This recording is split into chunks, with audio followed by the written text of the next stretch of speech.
Assalamualaikum warahmatullahi wabarakatuh. Bismillahirrahmanirrahim. Alhamdulillahirrabbilalamin. Saya terlahir sebagai seorang pemberontak ya. Saya juga tidak meminta kepada Tuhan saya menjadi orang yang suka berontak gitu. Sejak TK, SD, SMP, SMA, hampir setiap hari saya disetrap oleh guru saya. Saya dianggap nakal, ya. Saya dianggap tidak bisa diam dan seterusnya. Orang tua saya sedih. Dia bertanya sama semua orang kenapa anaknya seperti ini. Gitu. Terus saya dibawa ke dokter. Dokter bilang saya itu hiperaktif. Dulu indikator tuh cuman normal atau hiperaktif ya. Kalau sekarang mungkin ada autis, ada ADHD dan sebagainya. Waktu saya sudah dewasa, saya coba menanyakan ke teman saya yang ahli psikologi. Mereka mengatakan saya itu ADHD, jadi tidak bisa berkonsentrasi. Puncak kenakalan saya itu saya dipenjara oleh Pak Harto selama 7 bulan. Dan saya waktu itu berpikir inilah saatnya saya harus mengatakan bahwa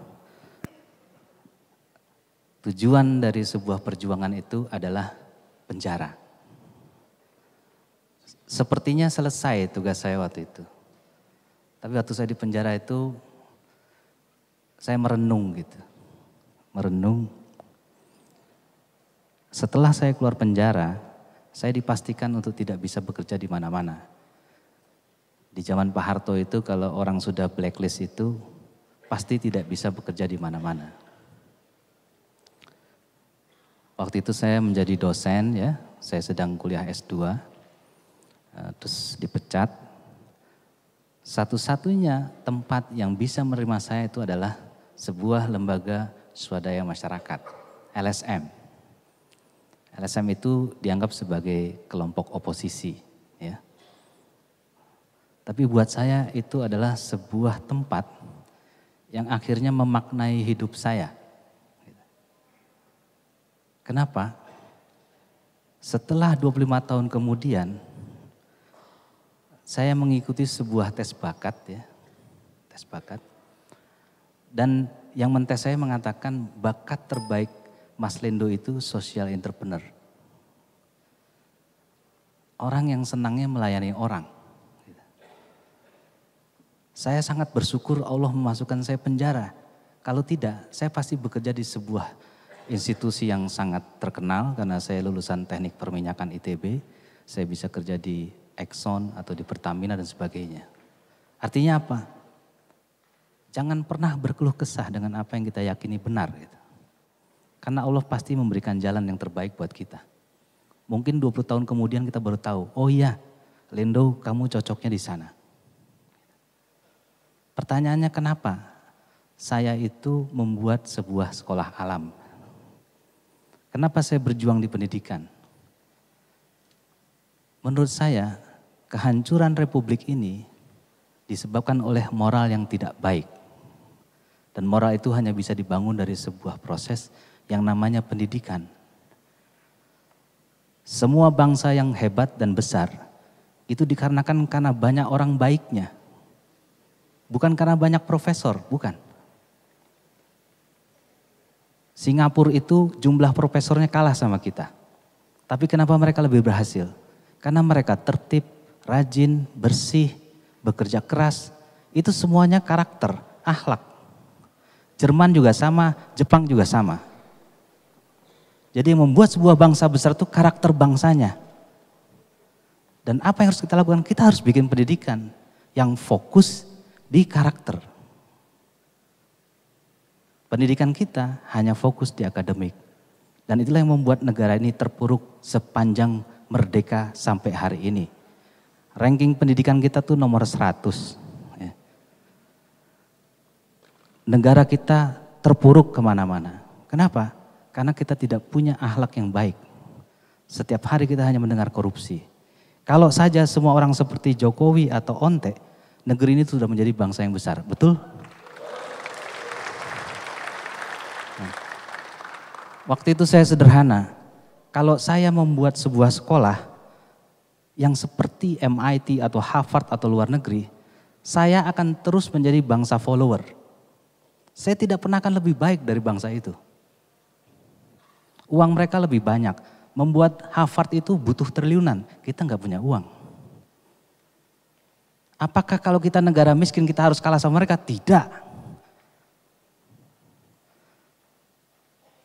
Negara yang paling banyak PhD-nya di dunia tuh India.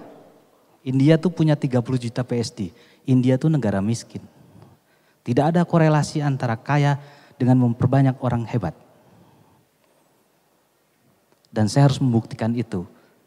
Saya harus bikin sebuah konsep pendidikan yang terbaik di dunia menurut orang Indonesia. Dan saya yakin itu pasti bisa. Mungkin teman-teman, ini mimpi saya tentang pendidikan yang terbaik di dunia. Menurut saya dan teman-teman Indonesia. Mohon di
bersamamu ku berbagi rasa, tidak ragu memikul beban ini, lewati tawa dan air mata,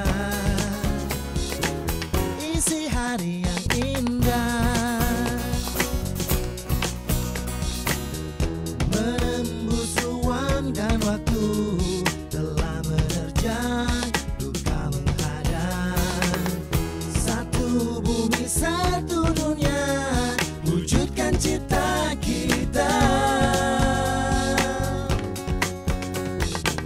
Tetaplah kau berdiri tegak, menerjang derasnya ombak, nyalakan api cinta, bakar semangat jiwa kita. Tetaplah kau berdiri tegak, menerjang derasnya ombak, nyalakan api cinta, bakar semangat jiwa kita, buktikan karya nyata.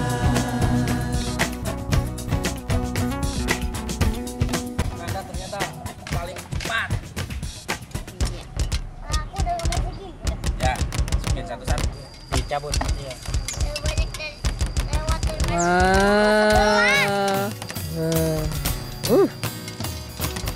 dua, 10, 17, 18,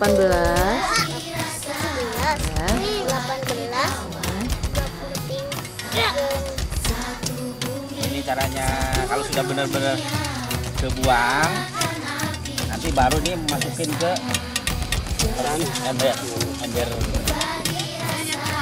Biar nggak apa-apa. Kalau untuk ini bisa kelipatan nih belajar di sini nih ada buahnya. kita tarik. Kapalnya dilepaskan sekarang ke air ya.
Sekolah ini sangat murah buatnya, ya.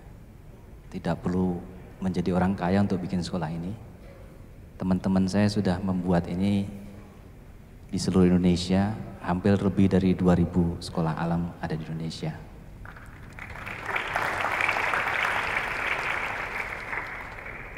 Yang saya paling bangga cuma satu sebetulnya. Sekarang orang-orang asing belajar tentang sekolah alam dan berupaya menirunya. Kalau pernah dengar sekolah Green School di Bali, ya, itu orang Australia belajar dari kami dan mereka mengembangkan. Itu yang diinginkan oleh Profesor Muhammad Yunus. Biarkan mereka belajar dari kita, jangan pernah kita belajar dari mereka.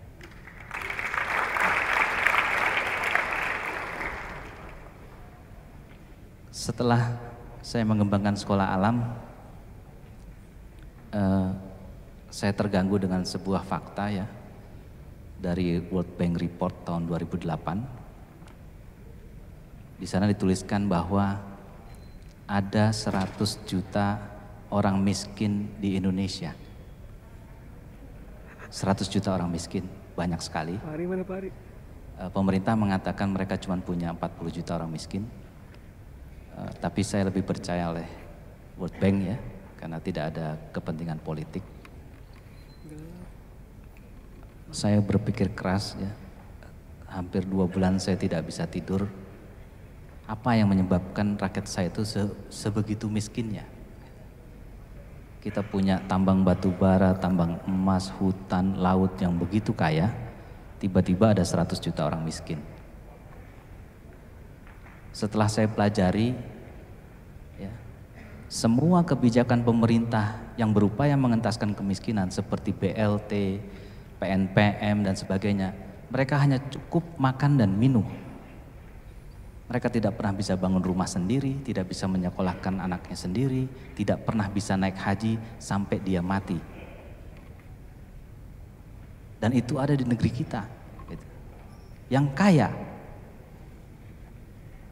Penyebab terbesar dari 100 juta orang miskin adalah hak atas tanah. 40 juta hektar lahan kita dimiliki hanya oleh 2.000 perusahaan.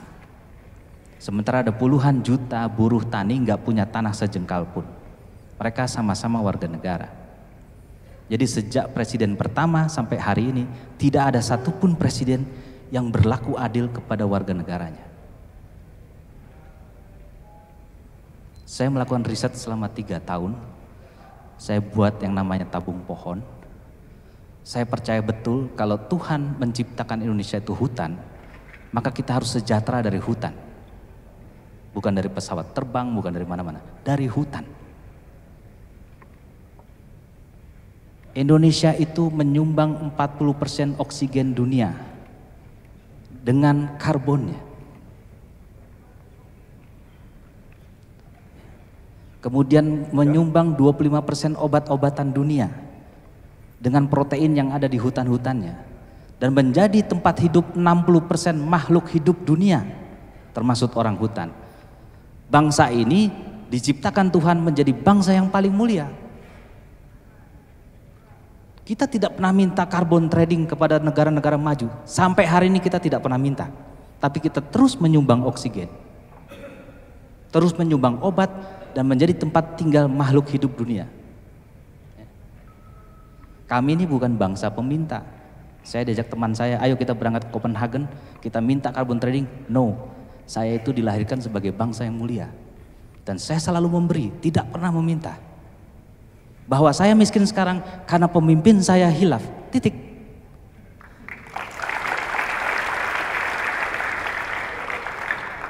Riset saya 3 tahun, kalau 1 hektar kita bikin tabung pohon, kita tanam sengon atau jabon atau jati seperti yang Onte bikin, itu dalam waktu 15 tahun menghasilkan 1,7 miliar rupiah, 1 hektar. Kalau 30 juta lahan gundul itu dikasih kepada keluarga miskin, 1 keluarga miskin 1 hektar, maka dalam waktu 15 tahun tidak ada orang miskin di Indonesia. Betul? Dan itu menghasilkan 51.000 triliun. 51.000 triliun. Utang kita tuh cuma 1.700, kecil. Belum lautnya, ya. Saya juga riset tentang tabung ikan, dan sama hasilnya, satu keramba dengan kerapu tikus itu menghasilkan 1,5 miliar. Kita bisa menghasilkan ratusan ribu triliun dari hutan dan laut kita. Lupakan pemimpin yang tidak baik, pilih Pak Jokowi aja, beres kita.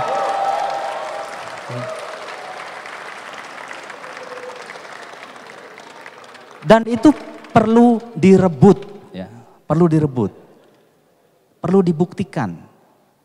Saya, Pak Jokowi, Onte, Mbak Tri, semua berupaya membuktikan bahwa kalau kita melakukan hal seperti ini, bangsa ini bangkit.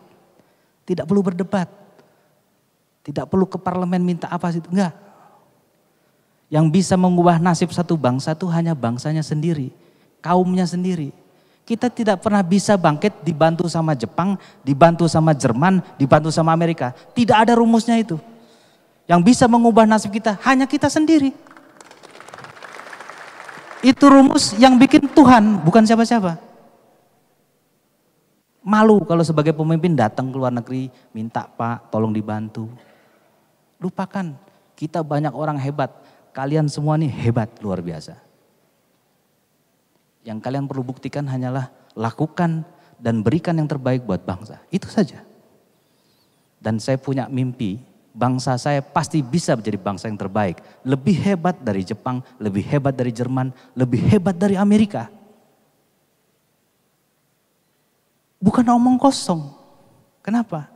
Masa depan itu adalah masa di mana orang semua hidup bersama alam. Betul? Orang mengatakannya green life. Orang di Belanda itu kalau naik sepeda bangganya luar biasa, betul? 60% warga Belanda itu naik sepeda. Dan itu yang disebut sebagai maju, future. Bayangkan di Solo banyak beca, that is the future. Future itu bukan mobil mewah, bukan. Future itu adalah keseimbangan alam, di mana pada saat kita hidup bersama alam seimbang, maka yang namanya climate change itu akan kembali seperti dulu. Ya. Kalau kita tanam semua hutan kita, suhu akan turun. Tidak ada lagi badai, tidak ada lagi hujan, tidak ada lagi banjir, tidak ada lagi tsunami. Kenapa? Semua bencana disebabkan oleh keserakahan kita. Dan kalau kita kembali ke jalan yang benar, kembali ke hutan dan laut, maka bangsa ini akan menjadi bangsa yang luar biasa. Mungkin saya coba mimpi saya yang terakhir, teman-teman, saya suka memvisualisasikan mimpi. Ini mimpi saya tentang Indonesia masa depan.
Saya membangun sebuah social network namanya Sobat Bumi.